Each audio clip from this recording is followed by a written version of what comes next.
manonona ny fiadanany Jesosy Kristy amintsika rehetra zay manaraka an'izao fandaharana izao, ary fifaliana manokana ho any mizara aminao satria mahasambatra ny manome no ny mandray ny ten'Andriamanitra dia ampifaliana ny zarana ny teny fiainana ity. Androantsika dia iresaka ny fanambaran'i Jesosy momba ny tenany hoe Izaho no fahazavan'izao tontolo izao. Tamin'ny voalohany resaka ny aloha hevitra ity sika ny amin'io Jesosy manambara ny tenany. Ditantsika matetika amin'ny filazantsara ny jaona dia matetika Jesosy miteny Izaho no. Dia tamin'ny voalohany hoe Izaho no izy, milaza mandriamanitra azy izy, satria izay mihitsy ny anarana nitononon'Andriamanitra tamin'ny Mosesy rehefa nanontany Mosesy hoe anontany aho ny zanak'Israely hoe izy ilay naniraka anao, dia niteny Andriamanitra hoe lazao ny zanak'Israely Izaho no izy. Hitantsika aorianao fa iteny koa Jesosy hoe izaho sy ny ray dia iray ihany. Jesosy Kristy ho an'ny kristiana tsy mpaminany ihany, tsy mpampianatra ihany, fa Jesosy Kristy zanak'Andriamanitra, izy sy ny ray dia iray ihany, zany hoe Andriamanitra izy, fa tsy nataony fikiriny ilay fitoviny amin'Andriamanitra, fa tonga dity an-tany izy naka ny endrika ny mpambo, tonga dity an-tany izy hovaly ny fanontaniana rehetra mipetraka amintsika, hovaly ny filana rehetra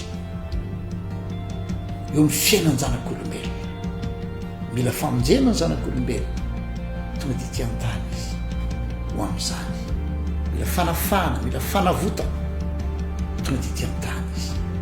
Ary rehefa iresakitsika momba ny fanambaran'i Jesosy Kristy ny tena dia mbola valo ny filantsika, dia ny filana lehibe indrindra eo amin'ny fiainantsika, mila mazava isika. Rehefa niditra ny ota dia niditra ny fahafatesana, ary endriky ny fahafatesana ny aizina, ny famaizina.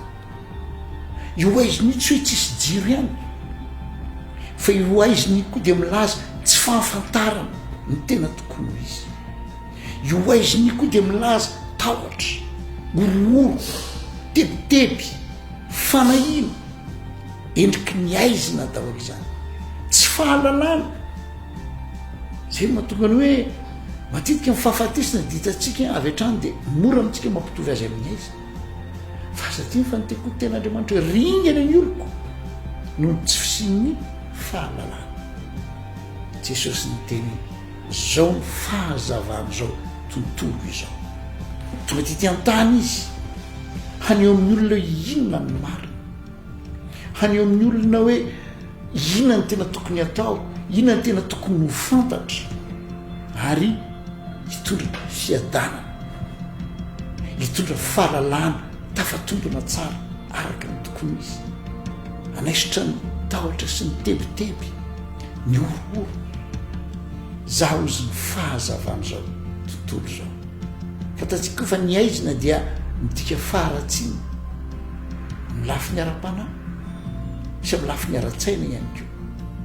Ny mazava kosa dia midika fahatsarana, ny mazava midika fahasalamana amin'ny lafiny rehetra, satria tsy ny vatana ihany no tokony ho salama, ny saina, ny ara-panahy.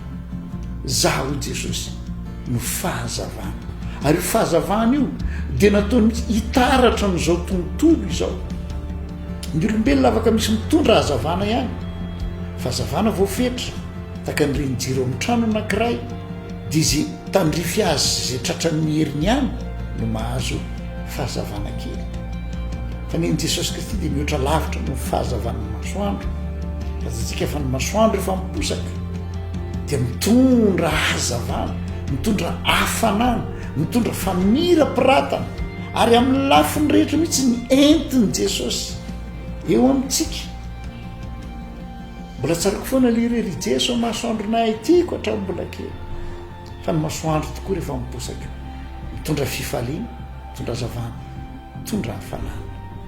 tsy resaka fanompoana tahaka ny nataon'ny egyptianina taloha rehefa nataony andriamanitra le masoandro fa ny antsika jesosy no andriamanitra. Izy lay tena masoandro tsika, izy lay tena mazava, izy ny fahazavana iny. Ary nambarana zay manaraka ao izy tsy toetra ao amin'ny maizina. Io zavatra iainanao io misy tahotra tebotebo fanahina, io karazana korontana endriky ny aizina daholo zany, ny amin'ny ahoana marina ny tokony ho izy. Indraindray zavatra ambarako aminao fa indraindray ny olona mampianatra na milaza faminaniana rehefa tsy mifantoka ao amin'i Jesosy le fampianarana, rehefa tsy miivo ao amin'i Kristy le fampianarana, dia tsy mitondra hazavana fa lasa mitondra aizina indray. Ka dia izay no anambarana amintsika hoe mila manaraka ny mazavintsika ary Jesosy Kristy no lay tena mazava. Rehefa manaraka azy sika dia tsy raparapa anatin'ny aizina fa azava ny diantsika, azava ny fiainantsika.